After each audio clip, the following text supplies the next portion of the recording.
Gracias, muy buenas tardes. Bueno, nos encontramos reunidos en el octavo Congreso Internacional de Economía, Fragilidad Económica Global y la crisis multidimensional actual, y estaremos presentando en nuestra mesa los problemas de la economía mundial, el comercio y la política fiscal. Teníamos como primer ponente al maestro Luis Enrique Hernández Dorado, pero ahorita nos están comunicando que no fue posible incorporarse. Entonces pasaremos a nuestro segundo ponente, que es el maestro Raúl Ignacio Morales Chávez, que nos presenta su ponencia, los problemas de la economía mundial y la importancia de la política fiscal. Brevemente, daré una parte de lo que es sus antecedentes académicos y profesionales. El doctor es maestro Raúl Morales Chávez, maestro en economía por la FES Aragón, es profesor de la licenciatura en economía y tutor en el posgrado en el área de economía pública en la Facultad de Estudios Superiores Aragón de la Universidad Nacional Autónoma de México. Es un especialista en planeación del desarrollo regional por el ILPES de la CEPAL, en finanzas estatales y municipales por el INAP, así como en género y presupuesto en el FLASO.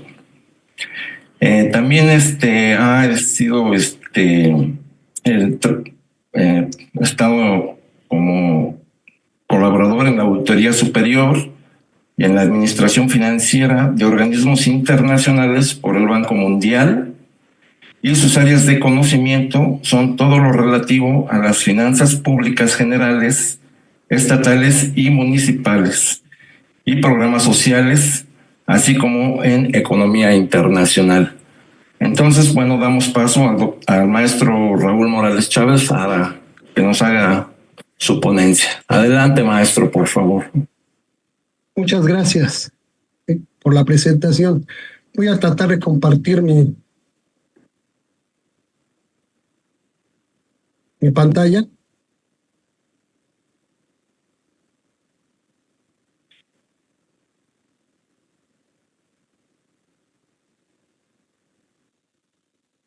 No sé si ya la vean.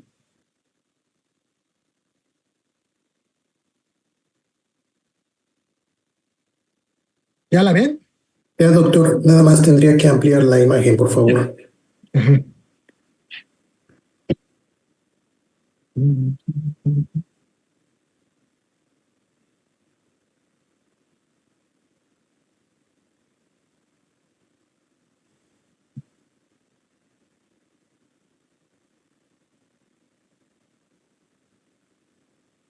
No encuentro dónde ampliarla. Es con el icono que aparece en la parte inferior a un costado izquierdo del 69%.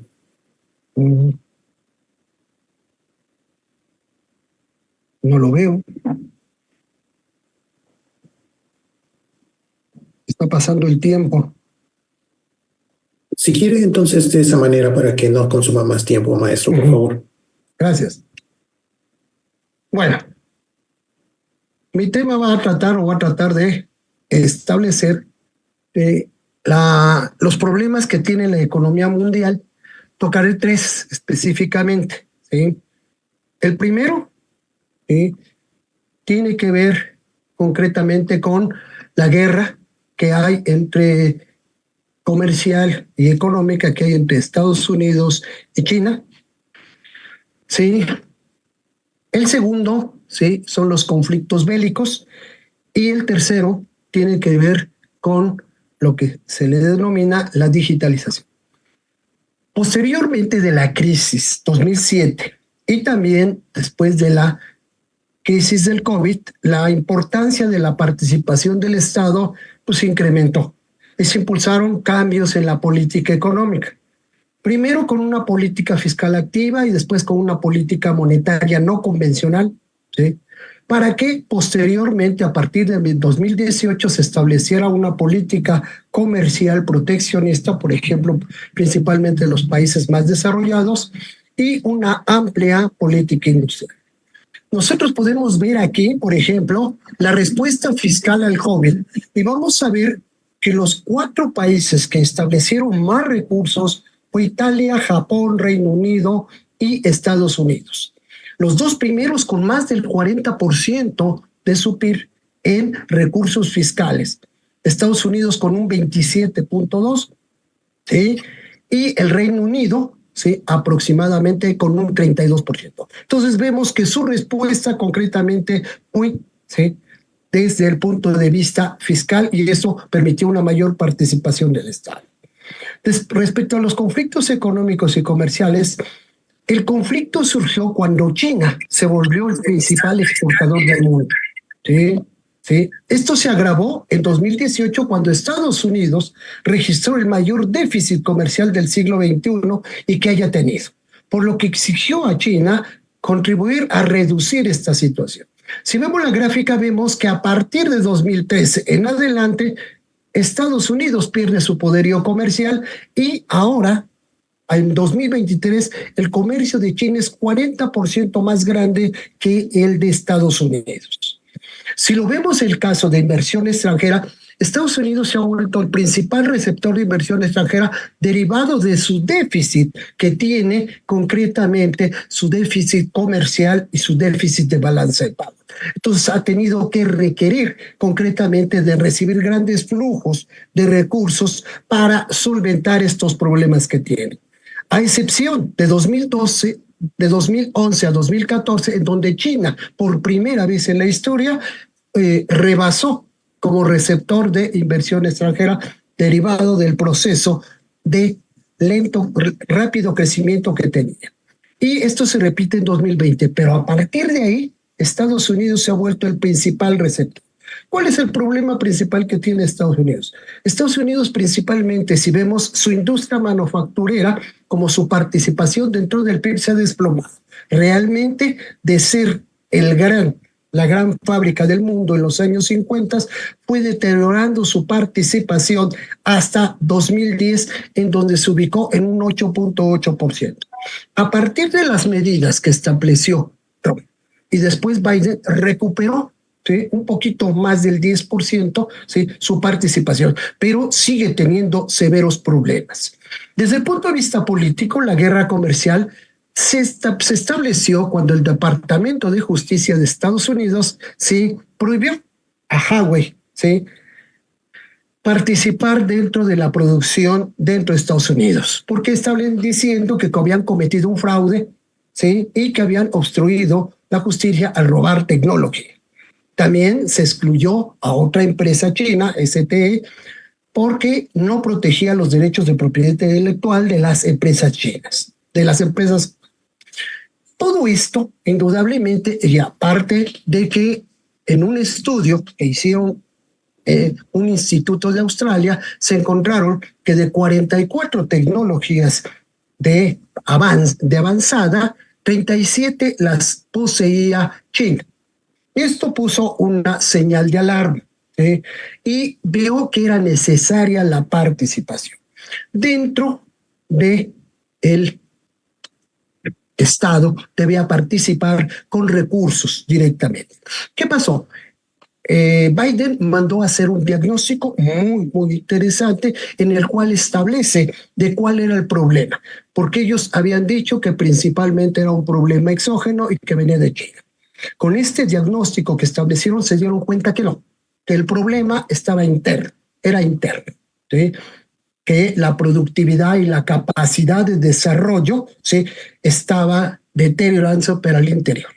El primer planteamiento que fueron el plan de rescate americano, y este principalmente fue un programa complementario a lo que había hecho, ¿sí?, el anterior presidente, ¿sí?, en donde se había establecido vacunas, ¿sí?, recursos de apoyo a las empresas por el COVID, ¿sí? Pero el más importante de todos es la ley de empleo e infraestructura, porque con este diagnóstico se encontraron que, por ejemplo, sus aeropuertos de Estados Unidos son viejos, obsoletos y sobresaturados. Lo mismo pasa con sus trenes. Lo mismo pasa con sus autopistas. Lo mismo pasa con sus puertos. Bajo esta situación se dieron cuenta también que tenían 30 millones de pobres, en los cuales aproximadamente 10 millones de hogares no tenían agua, no tenían drenaje, que tenían que establecer. Además de esos 30 millones no contaban con internet. Bajo esta situación, todo el problema se veía que estaba dentro.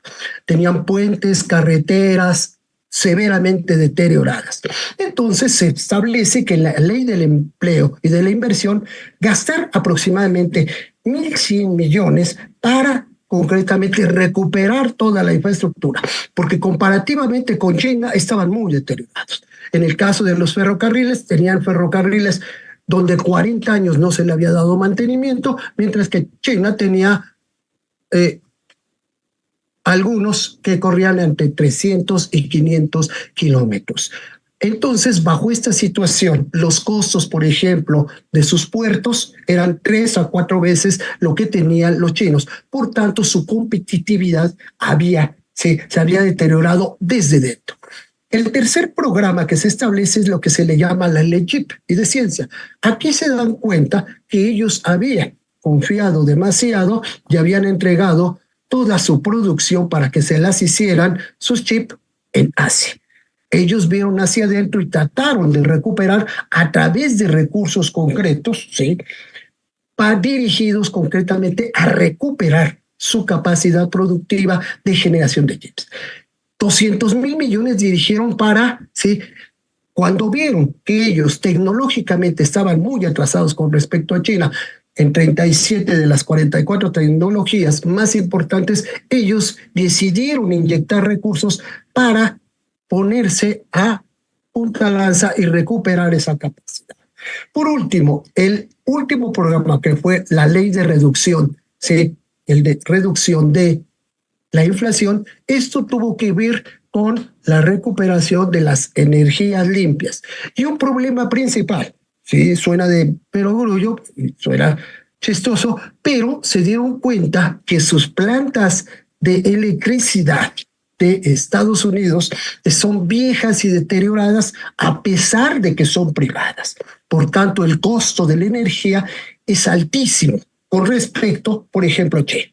Se dieron cuenta que había que modernizar todo eso porque el problema interno. ¿Sí? Y vieron que la principal motor debería de ser la inversión pública, porque como comentaba, ¿sí?, Arturo Huerta, él va a empujar la capacidad productiva para que se reproduzca el capital privado. Y hasta ahora lo estaban entendiendo. En el caso de China, China, él ya había emprendido ese camino. En su programa de la franja y la ruta, que es de 3 billones, ya había emprendido un proceso de modernización de trenes, de puertos, ¿sí?, de carreteras, de todo ese tipo de cosas. Y también estaba buscando empezar a hacerlo hacia adentro. Lo había desarrollado en las costas y ahora lo tenía hacia adentro. Eso era algo sumamente importante que había hecho. Pero no nada más se quedó ahí, sino lo hizo con sus vecinos, les propuso proyectos de carreteras, puentes y de otro tipo de infraestructura para que complementara su capacidad y les sirvieran de clientes y también le abastecieran de materias primas. Esto se manejó 3 billones, pero también se dio cuenta, llegó un momento dado, que el modelo que había planteado originalmente China se estaba deteriorando, el de gran crecimiento, en donde era un gran productor, sí, maquilador. Ese modelo se estaba terminando, entonces tenía que pasar del modelo maquilador al modelo innovador. Y es cuando establece el programa Made in China y estableció un giro dentro de su política, viendo que sus principales problemas eran la pobreza, la distribución y la falta de infraestructura en ciertas áreas, y es lo que comienza a hacer.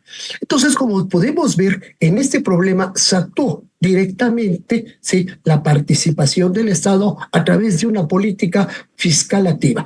Y Estados Unidos la complementó con una política industrial, con una política proteccionista, ¿sí? Y una política monetaria, ¿sí? No convencional, todo eso lo estableció. Ahora pasemos al siguiente problema, los conflictos bélicos. La guerra en el siglo XXI es muy distinta a la guerra que se hacía en el siglo XX, que se fundamentaba en soldados, bombas, misiles, porque antes era por cantidad y ahora es por precisión. ¿Sí? Se modificaron concretamente todos estos cambios, introduciendo tecnología de lo más avanzada, tecnología de la cuarta revolución industrial. Por ejemplo, robots, ¿sí? Drones, misiles basados en inteligencia artificial, escudos protectores, aviones no tripulados. Todo esto inunda el paisaje y cambió, ¿sí? La forma de hacer la guerra. Además de que ahora muchos de los ejércitos, se vio concretamente en Rusia, que gran parte de su ejército era de fuerzas militares privadas.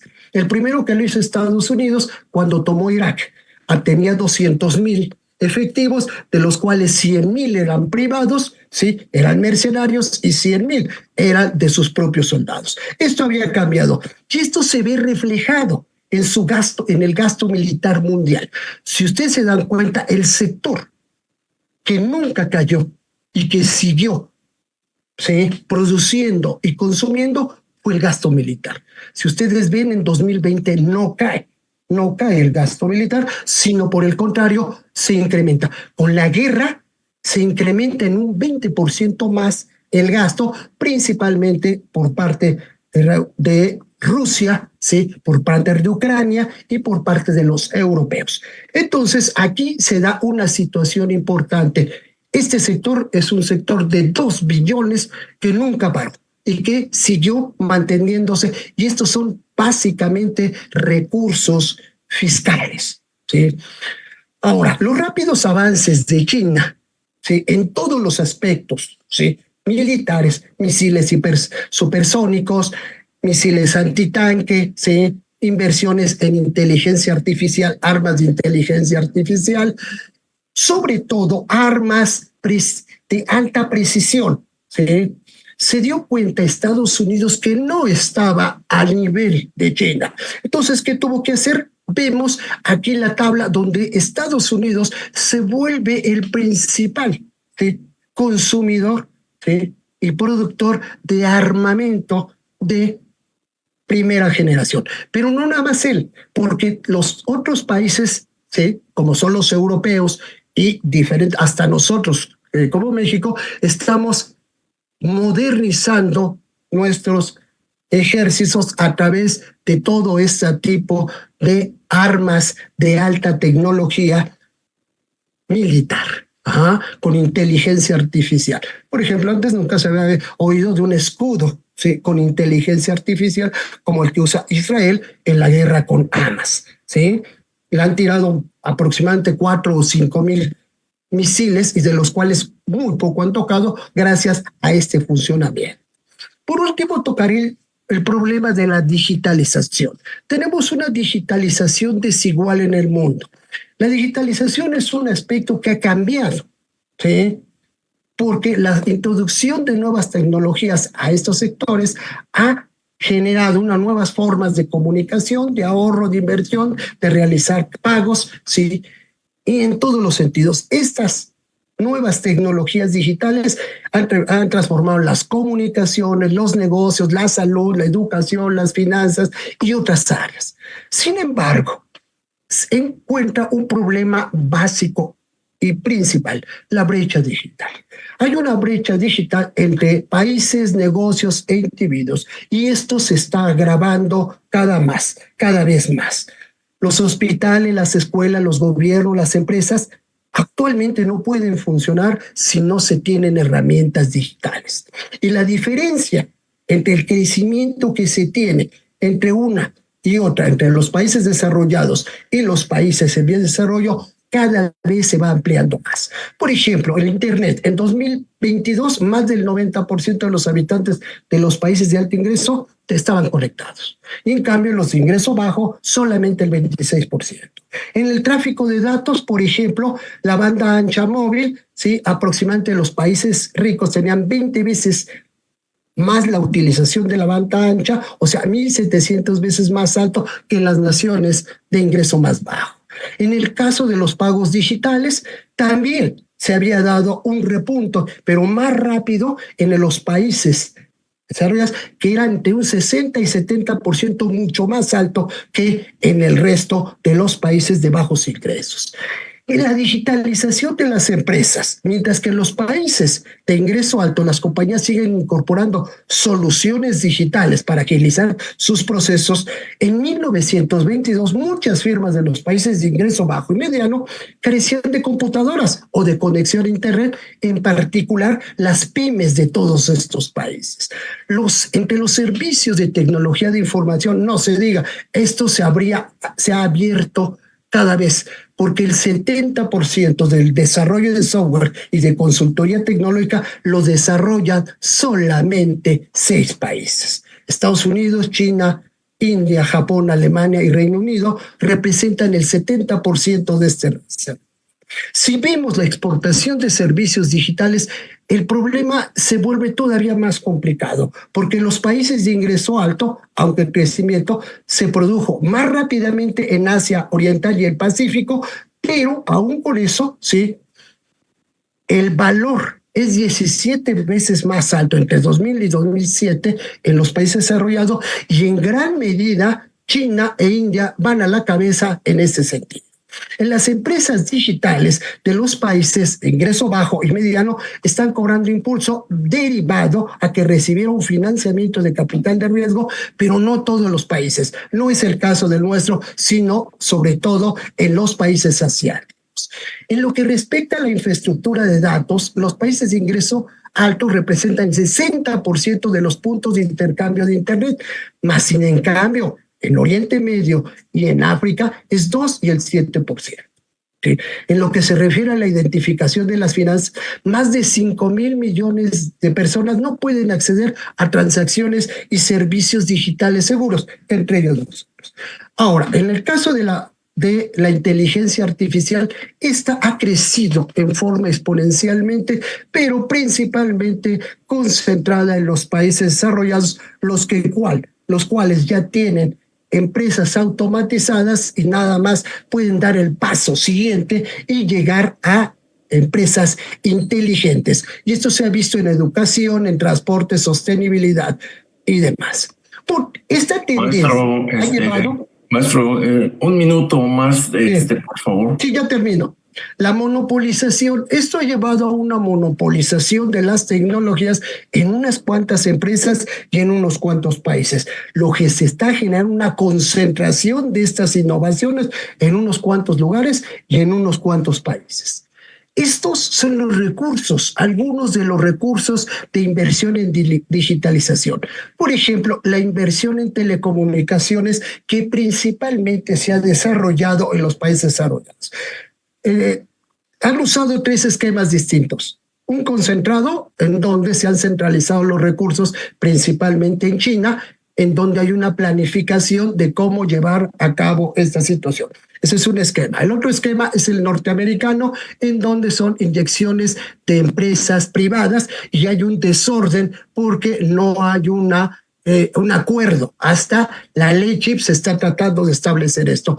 Y por último está el esquema europeo, en donde se está estableciendo un programa para aplicar tanto la computación en la nube como los centros de datos. Lo que le estoy dando aquí es la suma de los recursos que están tratando de hacer tanto China, Estados Unidos como Europa, para solventar esta situación y estos rezagos que tienen al interior de ellos mismos en sus países respecto a la digitalización. Yo lo dejaría aquí. Muchas gracias, maestro Ignacio Morales, por su participación.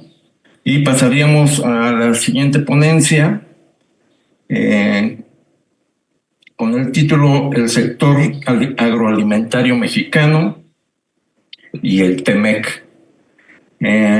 Nuestro ponente, el licenciado Marco Antonio Castañeda Plasencia, y la licenciada Mitzi Paula Andrade Martínez. Bueno, voy a dar rápidamente el currículum del licenciado Antonio Castañeda Plasencia, que es profesor de asignatura definitivo en la Facultad de Estudios Superiores Aragón.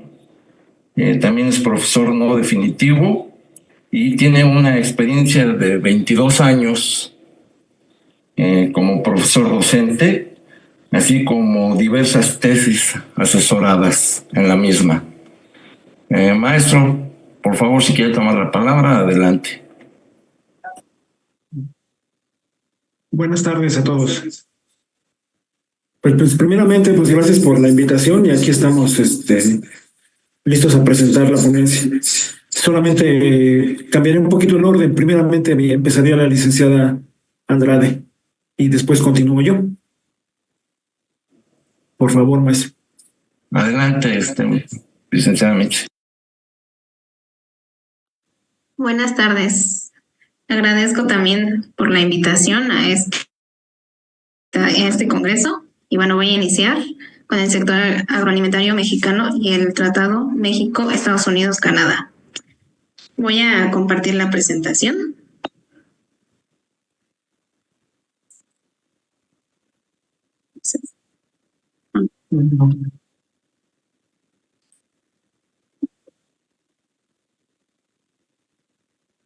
¿Ya pueden verla? Sí. Ok.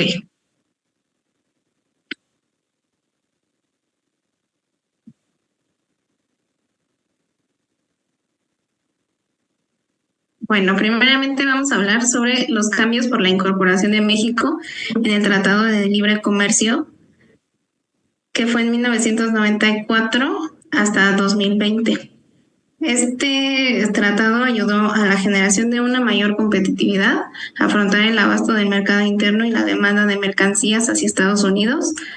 Tuvo un cambio importante en la balanza comercial con Estados Unidos y un crecimiento de exportaciones y disminución de importaciones. Las mercancías que se exportaron más fueron la cerveza y el tequila en materia de la agroindustria, el aguacate y el jitomate en estado natural, ganado bovino en pie y miel de producción pecuaria y camarón, pescado fresco y crustáceos en el ámbito pesquero. Es importante recordar un poquito lo que dijo el ahora candidato otra vez a la presidencia Trump, que dijo que era el peor tratado de la historia porque había provocado que los estadounidenses ganaran menos dinero que hace algunas décadas. Entonces, cuando él entró a la presidencia fue cuando se cambió al TEMEC, Tratado de México, Estados Unidos, Canadá, que se firmó el 30 de noviembre de 2018, entra en vigor el 1 de julio de 2020. Sus objetivos principales fueron incrementar la diversidad de bienes de consumo disponibles en los miembros del acuerdo, modernizar capitulado que tenía más de 20 años de vigencia, se modernizaron 22 capítulos y se añadieron 10 más. En el caso del sector agropecuario, se consideraron varios capítulos, que bueno, voy a hablar un poquito más adelante de ellos. Primero me gustaría decir que los puntos que se propusieron fueron el refuerzo de las normas de origen, especialmente en materia automotriz, para asegurar que los productos que se comercialicen sean originarios de la zona TEMEC. Una regla de contenido laboral para la protección de ciertas fases de la cadena de valor, ciertas etapas de la cadena de suministro que se llevaran a cabo en zonas con salarios mínimos de $16 la hora, a fin de incentivar que ciertas actividades de producción se reubiquen en Estados Unidos, garantías respecto a blindar a Estados Unidos de triangulaciones comerciales que se pudieran dar a través de México para beneficio de empresas de China. Y bueno, ahora sí voy a hablar sobre los capítulos que hablan sobre el sector agropecuario.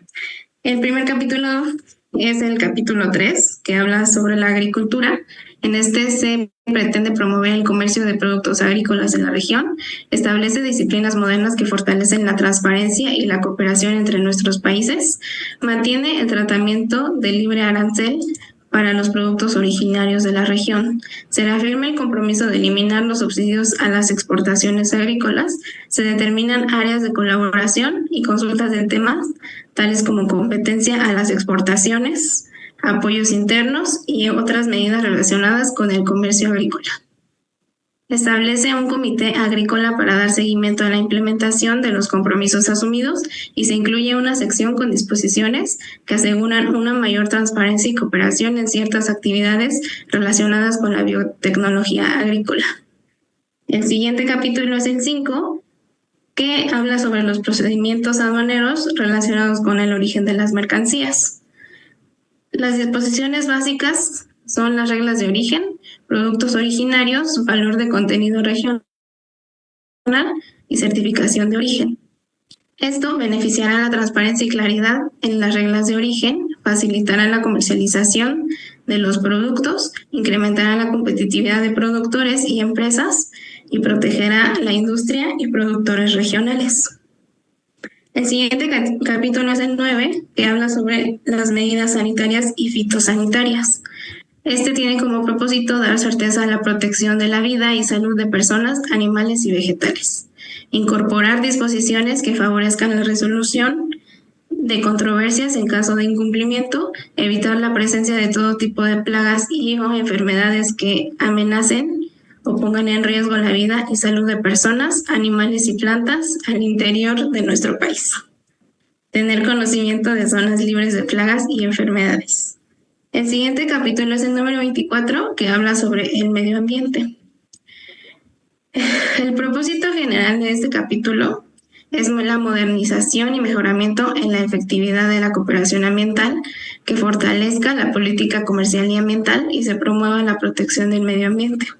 En el sector agropecuario se deben de consolidar las restricciones para el uso y venta de productos agroquímicos e implantar medidas de vigilancia y control en todas las cadenas de valor presentes en el sector. La agroindustria, industria química, industria agroquímica y unidades productivas del sector deben cumplir e implementar las medidas y adopción de tecnologías limpias y generalizar la puesta en marcha de prácticas sustentables. Es una opción para que nuestro país dé fortalecimiento de inversión en ciencia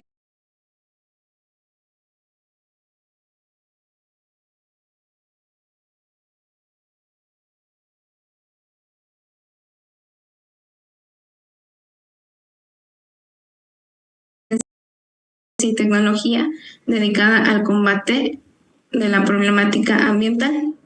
Este capítulo tiene 32 artículos y dentro de estos artículos están los más importantes. Es el de evaluación de impacto ambiental, la calidad del aire, responsabilidad social corporativa y conducta empresarial responsable, comercio y biodiversidad, conservación y comercio, gestión forestal sostenible y comercio, bienes y servicios ambientales, manejo sostenible de pesquerías y corporación ambiental.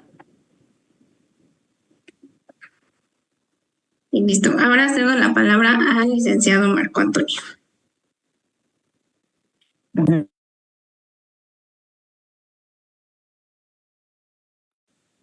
Buenas tardes nuevamente. Bueno, aquí es importante señalar que a lo largo de la historia, el sector agropecuario o agroalimentario, como se le conoce ahora, pues siempre ha tenido una balanza comercial de superávit con relación a los Estados Unidos, ya que ha sido uno de los sectores más importantes y dinámicos, inclusive durante la pandemia, fue uno de los sectores que no descansaron, que no dejaron de producir.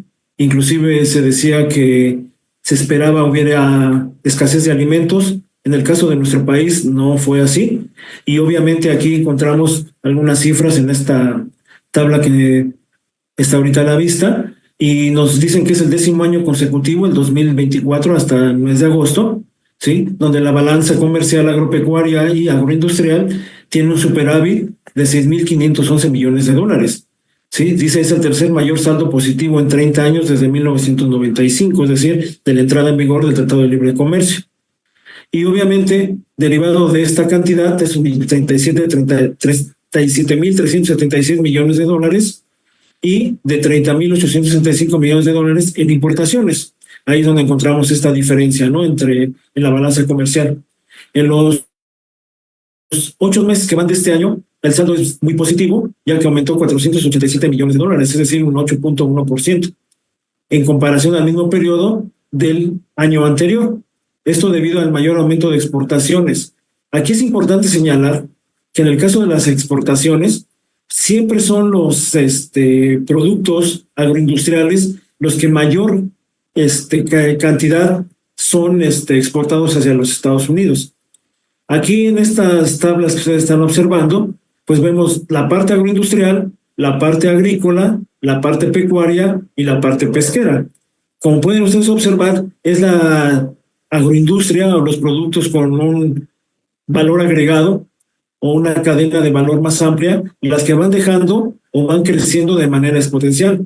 Aunque sigan siendo, por ejemplo, ustedes pueden observar cómo es la cerveza y el tequila, y ahora el mezcal también, los que van tomando el número 1, se van posicionando de manera importante.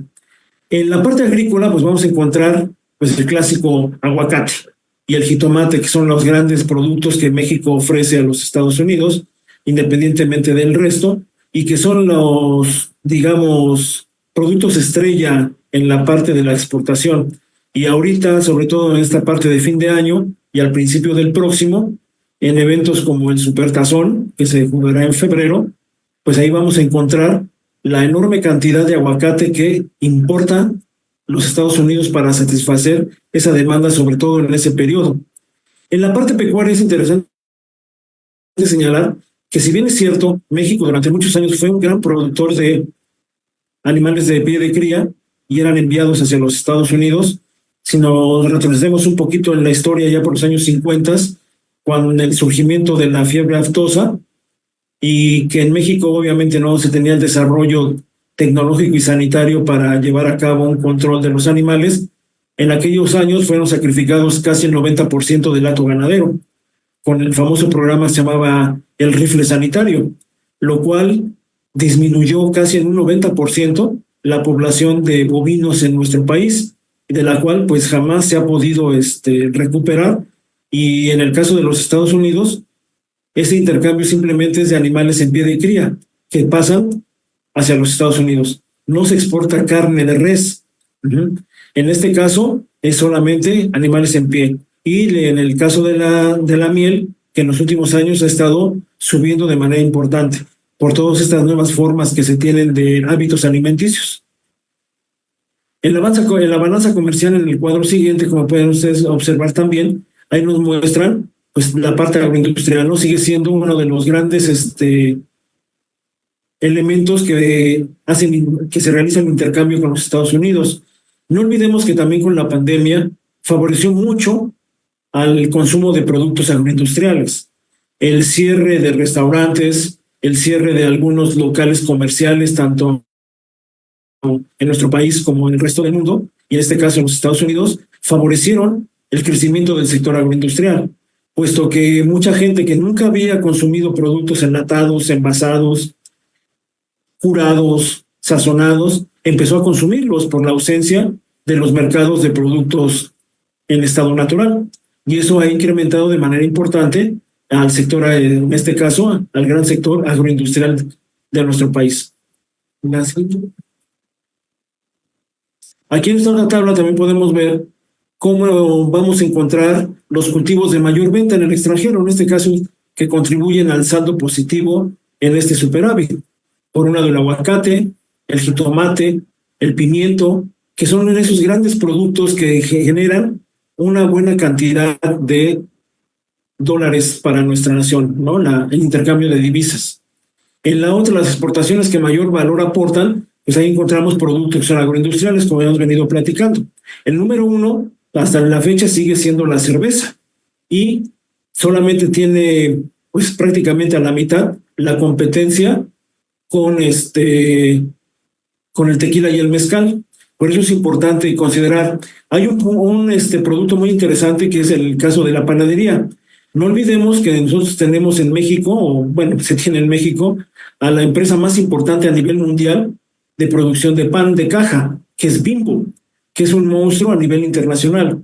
Es la principal distribuidora de pan de caja a nivel mundial. Y eso, bueno, pues aquí lo podemos observar, favorece de manera importante esta parte de los productos de exportación hacia los Estados Unidos.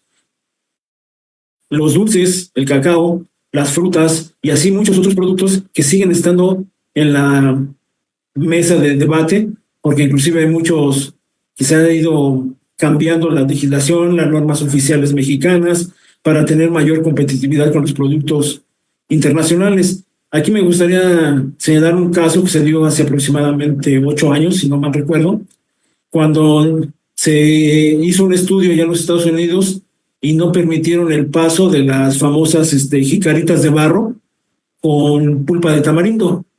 Empezaron a ser rechazadas y decían porque el barro que contenía cobre, ¿no? Una alta concentración de cobre. Y la respuesta por parte de los productores nacionales fue cambiarlas. Y ahora pues se envían en envases plásticos, envasados al vacío, sellados, y se volvió a retomar esa exportación de este tipo de dulces que es muy interesante para los Estados Unidos.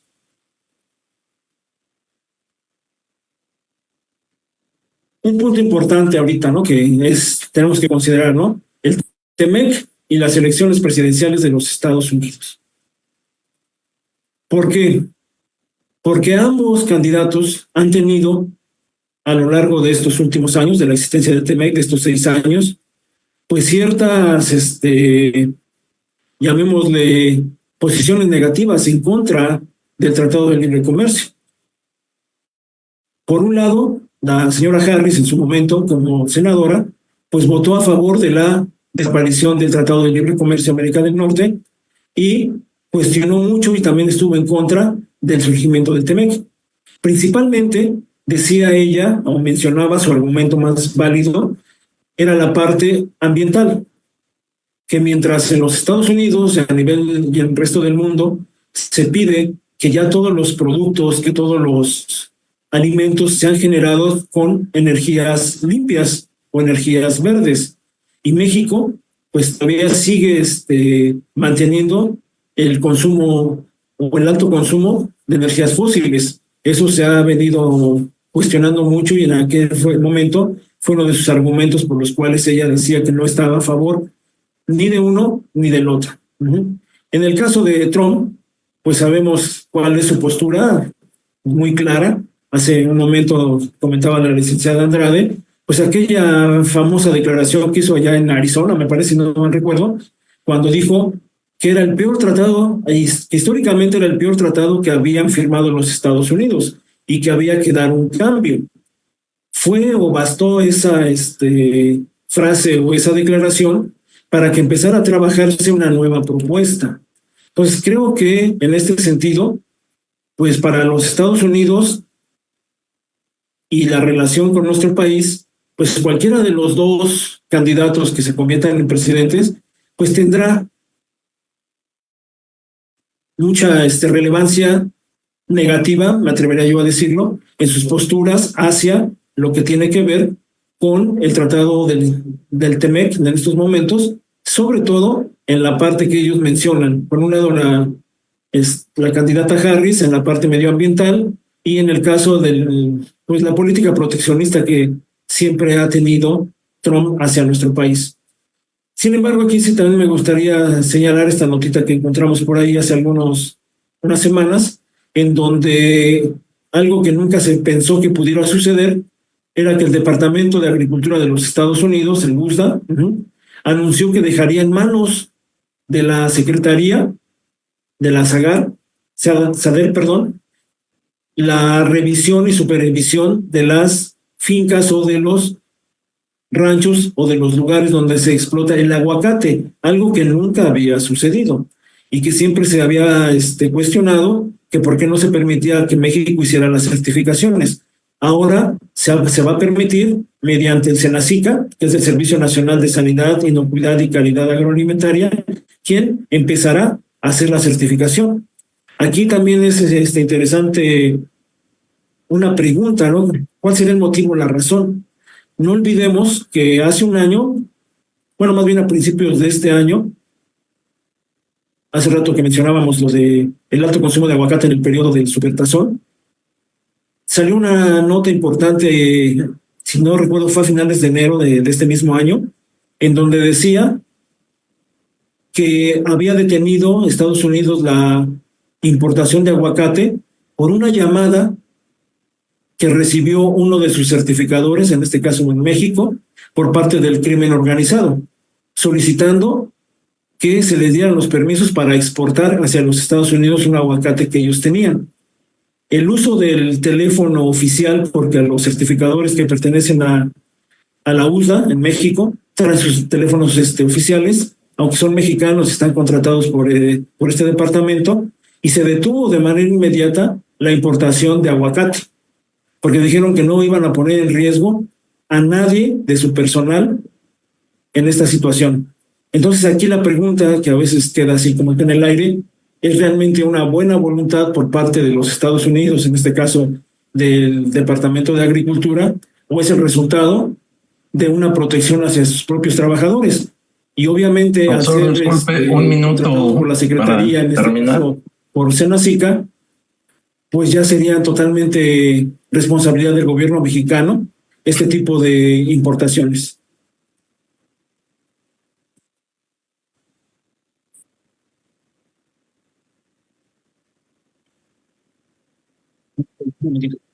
Ok, muy bien. Finalmente, creo que a manera de conclusión o de resumen de todo este aspecto, pues podemos señalar que el sector agroalimentario mexicano es uno de los más importantes generadores de divisas. Más allá de lo que en algún momento se ha considerado, que es el turismo, que ha caído de manera importante. Entre las remesas, el sector agropecuario y el sector turismo, pues son los grandes generadores de divisas. Aunque, bueno, si hablamos de las remesas, como que no es un orgullo nacional, ¿no? Que ese tenga el número uno. Pero el sector agropecuario siempre ha estado a la vanguardia. En el mismo Tratado de Libre Comercio anterior, siempre tuvimos esas capacidades. La llegada del Tratado de Libre Comercio a México ha traído consigo cambios dentro del mismo sector, modificaciones técnicas. No podemos olvidar que durante muchos años la tecnología utilizada en el sector agropecuario era la que ya no se usaba en otros países. Hay mucho por hacer, sí hay mucho por hacer, y que son las grandes cuestionamientos que pudieran hacernos en el sector agropecuario, porque todavía en nuestro país lamentablemente se utilizan una serie de productos que en otros países ya están prohibidos. Pero esperemos que esto vaya cambiando. Tendremos que esperar a 2026 que se haga la primera revisión del TEMEC, que salgamos bien librados o tengamos que hacer un cambio. ¿Por qué? Porque ya las declaraciones por parte del gobierno federal pues han sido en el caso del maíz y el frijol, de más protección hacia nuestro país, y no se deja el uso de energías fósiles todavía. Con eso terminamos. Muchas gracias por su atención. Muchas gracias a los profesores Andrade y Castañeda. Y bueno, siguiendo el programa, daremos paso a nuestra siguiente ponencia con la doctora Nitzia Vázquez Carrillo, titulada Deuda soberana y crisis, cómo evitar la próxima oleada de incumplimientos en economías emergentes. Bueno, brevemente, una semblanza de la doctora. Ella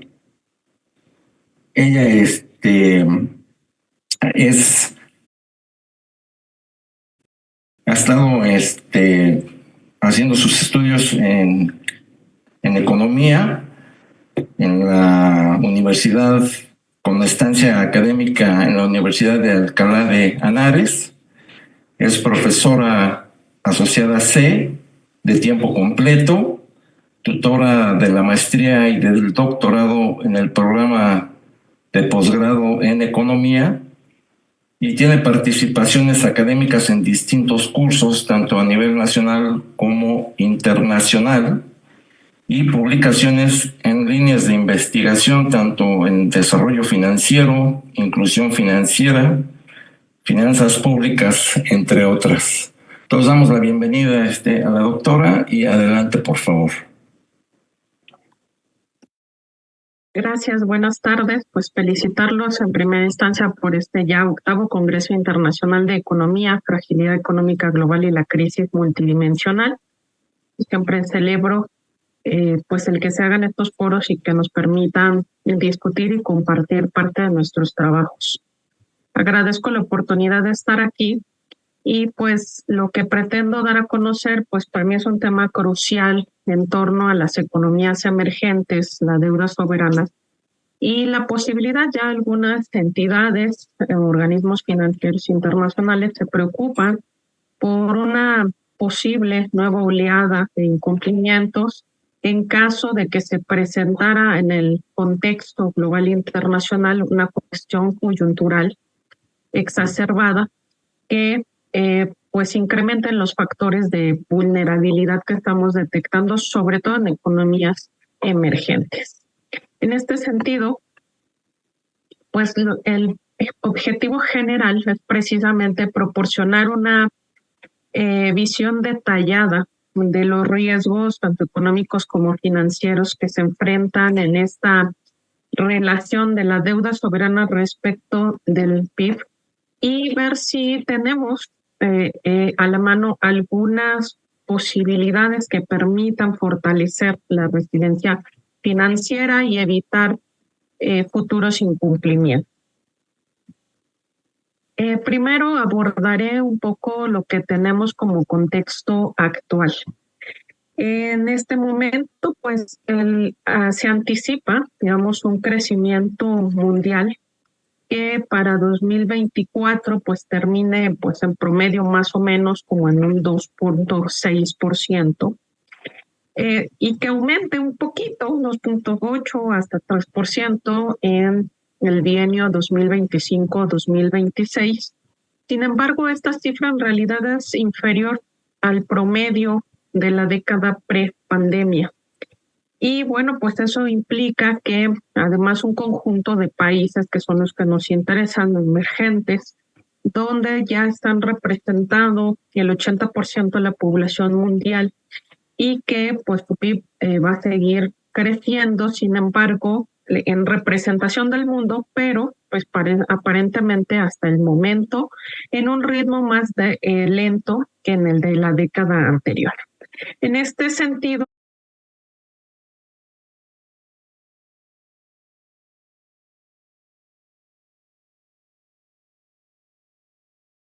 bueno, pues se observa que las economías pues van a enfrentar retos importantes. ¿Qué tenemos? Entonces, bueno, pues que la mayoría de las economías pues sí han superado efectos inmediatos de pandemia, pero algunas de sus secuelas siguen afectando a las economías emergentes de manera desproporcionada. En 2024 la recuperación de estos países emergentes sigue siendo limitada, por ahí hay unas proyecciones que lo sitúan de 3.5 a 4%, debajo de las condiciones, reitero, prepandemia, excluyendo un poco el caso chino. Sin embargo, lo que sí se observa pues es justamente que se ha exacerbado la dependencia de la deuda como mecanismo de financiamiento, generando obviamente mayor presión sobre los presupuestos nacionales. Un dato importante, un dato relevante es que a finales de 2023 pues ya la deuda total, sumada la pública y la privada en economías en desarrollo, representaba el 206% del PIB, lo cual es casi el doble del promedio que estaba en 2010. Y el total de la deuda pública alcanzó una cifra estratosférica de 97 billones de dólares y que eso representa además ya un incremento superior al 91%. En este sentido, bueno, pues por ejemplo, podemos observar aquí en este diagrama de Voronoi que representamos algunos valores económicos respecto de el PIB, respecto de el comportamiento de la deuda. Hay más datos, pero los más relevantes que en este momento a nosotros nos estamos llamando la atención. Es bueno que China tiene la mayor participación de la deuda y que pues sí podríamos señalar que está sosteniendo su crecimiento en esta dependencia de financiamiento. Enseguida, pues está el caso de la India con el peso significativo para Asia en materia de esta deuda. Y, por ejemplo, para África, pues Egipto es el principal representante en términos de deuda pública. Entonces, bueno, pues estamos empezando a contemplar estos datos de focos. Un poco más adelante voy a dar paso a unos indicadores como más particulares para cada uno de los países emergentes. Entonces, bueno, pues se estima en este contexto actual que para finales de 2024 la deuda soberana alcanzará grandes proporciones del PIB global, grandes cambios con déficits fiscales persistentes, sobre todo en estas economías emergentes, y donde la proyección para 2024, 2026 y hasta 2028 es de continuar creciendo, superando incluso los valores del 50%. Entonces, bueno, pues eso es parte de este, reitero, contexto singular que se está presentando. Además, bueno, ¿qué tenemos? Que pues hay cuestiones que están elevando el grado de incertidumbre por cuestiones geopolíticas, por cuestiones económicas, y que eso además se va a seguir transformando en mayor volatilidad en los mercados financieros con su respectivo impacto precisamente para el costo de la deuda. Las fluctuaciones en tipos de cambio para algunos mercados emergentes también ya pues algunos puntos focales o de plano algunos periodos de salida de capitales hacia activos de momento considerados más seguros, que en su momento pues podría ser, por ejemplo, los bonos del Tesoro de Estados Unidos. Entonces, pues eso los ve pues enfrentados justamente a una posible depreciación de sus respectivas monedas en función del dólar norteamericano. Y bueno, pues que eso, la afectación depende también un poco de el grado de deuda externa que se tenga por sobre la deuda interna. Y que al final del día, pues eso aumenta también el costo de esa deuda, pudiendo en ocasiones deteriorar sus reservas internacionales y limitando justamente su capacidad, sus respectivas capacidades para responder a contextos no solo de crisis, sino pues podríamos llamarle de riesgos financieros. También lo que tenemos es, bueno, pues por ejemplo, si vemos las expectativas de inflación proyectadas ya hacia 2024 y hacia 2025, bueno, empezamos ya a tener este escenario de, pues digamos, control de acuerdo a esta política de objetivos inflacionarios, de estar en los rangos, ¿no?, que han determinado los distintos bancos centrales, y que eso para 2025 pareciera ya un escenario que se da. Algunas economías, no todas las emergentes, en un momento daré los indicadores específicos, pues ya tenemos unas primeras posturas de bancos centrales haciendo descender la tasa de interés en pocos puntos base. En algún otro subgrupo, pues tenemos al menos mantenerla sin cambio, pero con la posibilidad ya manifiesta de un descenso próximo.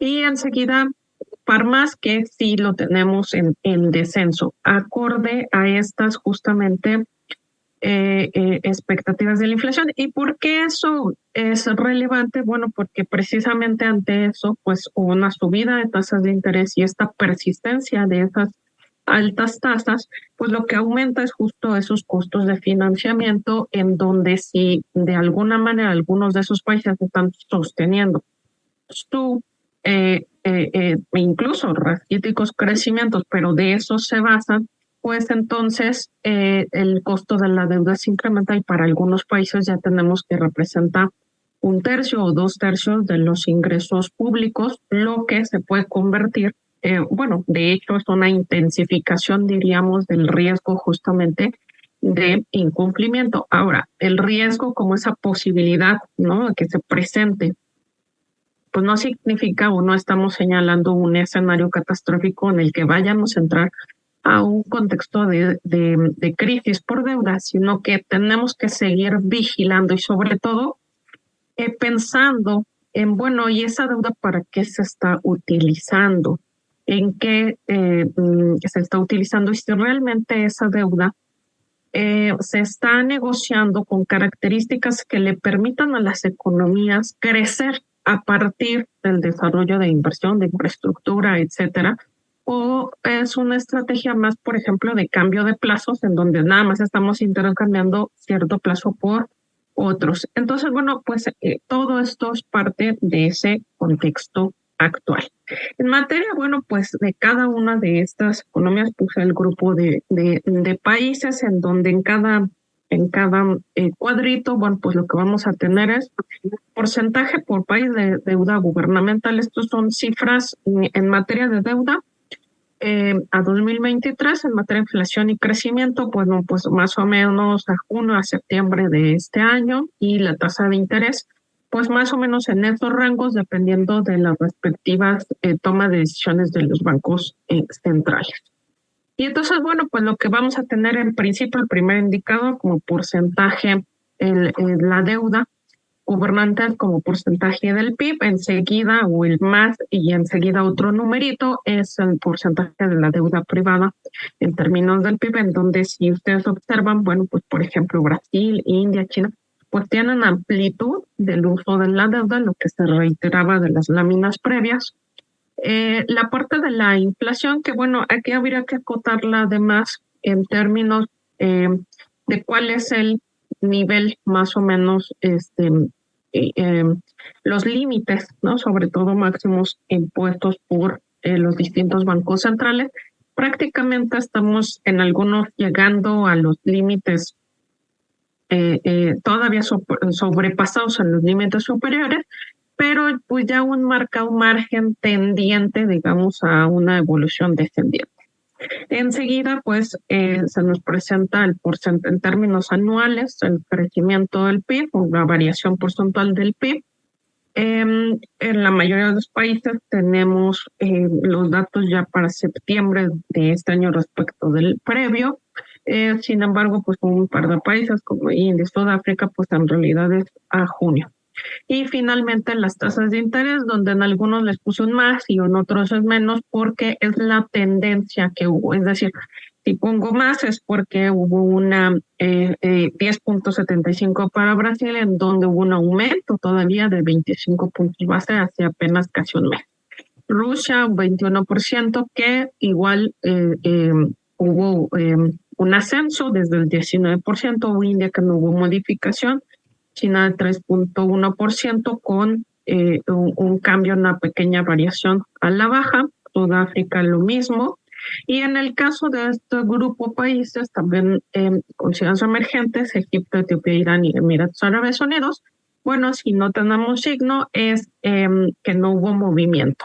Y pues si vemos el resto de los indicadores que estamos considerando, pues de igual manera, pues alta predominancia de la deuda, tenemos significativa inflación en este caso, y bueno, pues entonces tal parece, bueno, pues se sigue utilizando este mecanismo de tasa de interés, pero donde no hay una claridad en cuanto a esta comunión de una política industrial, sino que parece ser que, bueno, la política monetaria va a seguir resolviendo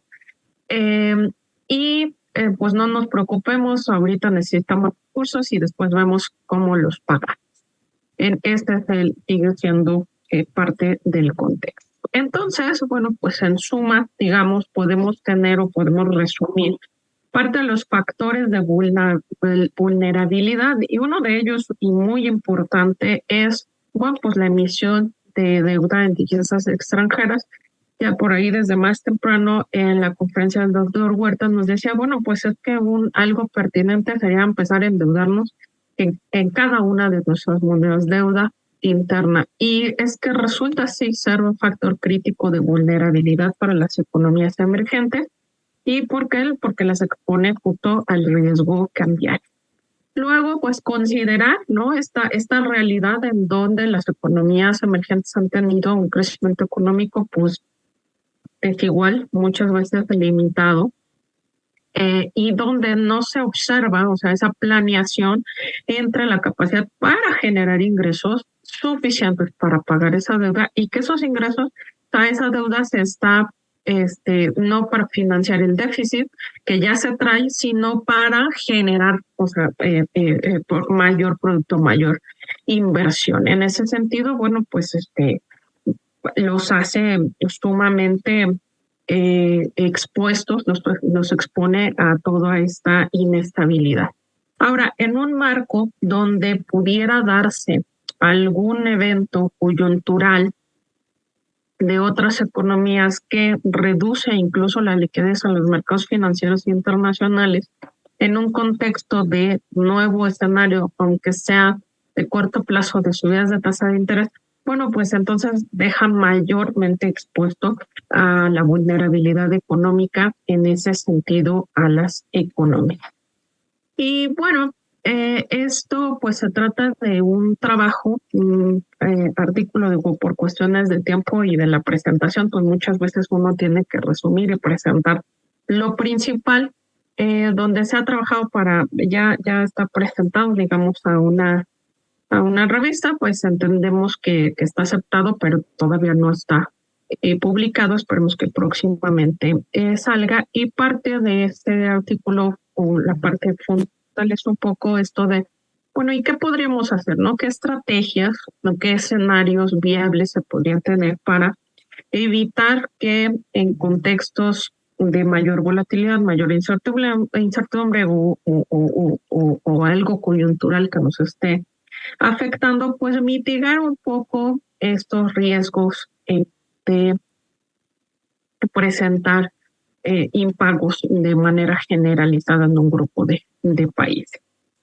Por un lado, pues sí se plantea, y esto es una cuestión no solo de un autor, sino de varios de organismos financieros internacionales, pues la mejora de la recaudación, pero no solo en términos de, vamos a incrementar los impuestos, sino de cómo esa recaudación realmente se distribuye. Hay varios estudios, amplia literatura al respecto, en donde, bueno, un grupo de países, entre ellos, por ejemplo, México, que no forman parte de estos BRIC, pero donde pues la distribución post recaudación fiscal pues resulta peor que pre-recaudación fiscal. Entonces, ¿qué está pasando con esta distribución? ¿Cómo podría mejorar la autoridad? No se trata solo del cobro, de la eficiencia del cobro, sino de mejorar el uso y distribución de esos recursos. También otra alternativa pues, es establecer fondos de emergencia o de estabilización. Una cuestión que ya hace la banca a través de los acuerdos de Basilea es precisamente y ha sido en respuesta a las distintas crisis en cómo ha surgido Basilea 1, 2 y 3, etcétera. Y uno de ellos pues es este colchón, ¿no? En términos de, pues cuéntame en cuánto podrías, o hazme la estimación de cuánto podrías requerir para sostenerte en condiciones de estrés financiero durante 30 días. Y algo semejante se podría estar pensando para generar estos fondos de emergencia o de estabilización que permitan hacer frente a estas condiciones sin tener que hacer uso, por ejemplo, exacerbado de reservas o de pronto pues hacer cambios drásticos en la tasa de interés, porque entonces estamos resolviendo como que con parchecitos. Y al final, pues ya que estamos hundidos, ya que estamos en la crisis, pues entonces hay que volver a empezar y a ver de dónde sacamos, o volvemos a renegociar, o ahora otro préstamo de otro lado, y después otra vez la receta, después nos preocupamos por dónde pago. Otra cuestión, evidentemente será necesario diversificar las fuentes de financiamiento, en donde, bueno, pues para ello es necesario incluso pues hacer un mejor desarrollo de los mercados de deuda al interior de los países para que tengan esa posibilidad de endeudarse efectivamente en sus monedas. Y eso reduce considerablemente la exposición al riesgo cambiario. Por supuesto, trabajar, y eso se tendrá que ver internacionalmente, en mecanismos de reestructuración de deuda más ágiles en caso necesario, en donde pues no se trata de castigar a los países que ya están altamente endeudados y pues no pudiste pagar, ya pues entonces ahora tu prima es más alta, ahora menos te prestan, ahora pues toma medidas restrictivas en tu país y es la única forma en que nos podemos a negociar. Tienen que ser mecanismos. Doctora, un minuto, por favor. Sí, claro, ya voy a terminar. Mecanismos de reestructuración, reitero, un poco más ágiles para evitar esto. Por supuesto, implementar regulaciones para fortalecer más bien la regulación del sistema financiero, que evite que, bueno, pues así tomas deuda a países que saben que no lo va a poder pagar y que tendemos a renegociar y renegociar. Y por supuesto, pues eso no va a cambiar el problema de fondo sin que se desarrollen políticas económicas sostenibles y de largo plazo. En este sentido, bueno, pues a grandes rasgos, las economías emergentes en este momento es un panorama desafiante que los expone justamente a niveles de endeudamiento muy altos, a posible exacerbación tanto de la volatilidad como de otros riesgos. Para eso es necesario una combinación de estas u otras estrategias que permitan reducir esos riesgos, entre ellos una gestión fiscal prudente, pero reitero, no significa cobrar más impuestos, significa mejorar esa distribución post recaudación y sí la posibilidad de diversificar las fuentes de financiamiento al interior o tal vez incluso en otra moneda. Esas serían las conclusiones, parte de las referencias que tenemos en el artículo y en lo que se utilizó para la generación de la presentación. Y pues estos son mis datos de contacto. Muchísimas gracias.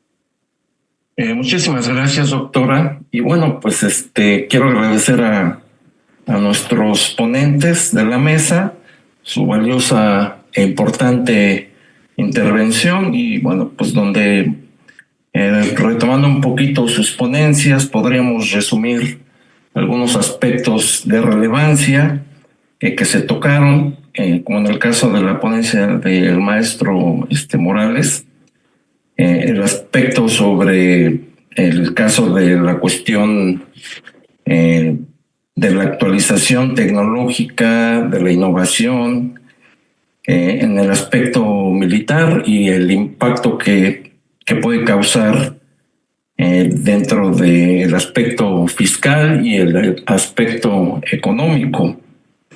Pues como sabemos, en el desarrollo económico, básicamente estos cambios han traído prácticamente el crecimiento económico, como fue el caso de la revolución industrial, después la revolución tecnológica y pues actualmente la digital, y pues estaremos esperando próximamente los cambios sobre lo que sería la inteligencia artificial.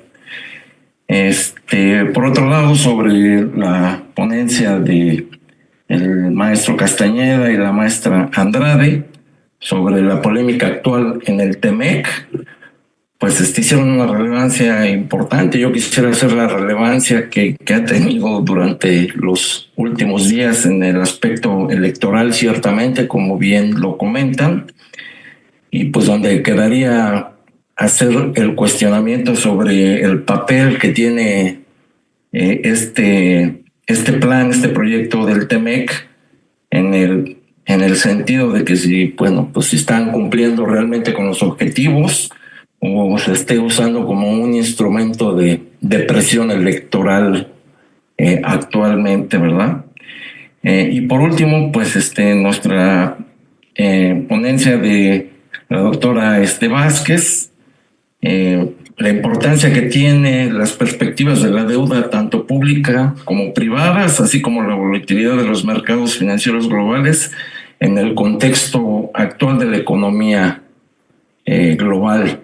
Yo creo que temas todos de mucha actualidad, de mucha importancia, y lo cual agradecemos por su participación. No sé si tengamos algún tiempo para algunas preguntas y respuestas. No, maestro, ya tenemos... ya estamos encima, ¿verdad? Los siguientes ponentes de la otra mesa. Bueno, pues todos agradecemos a todos su presencia y muchas gracias. Que tengan buena tarde.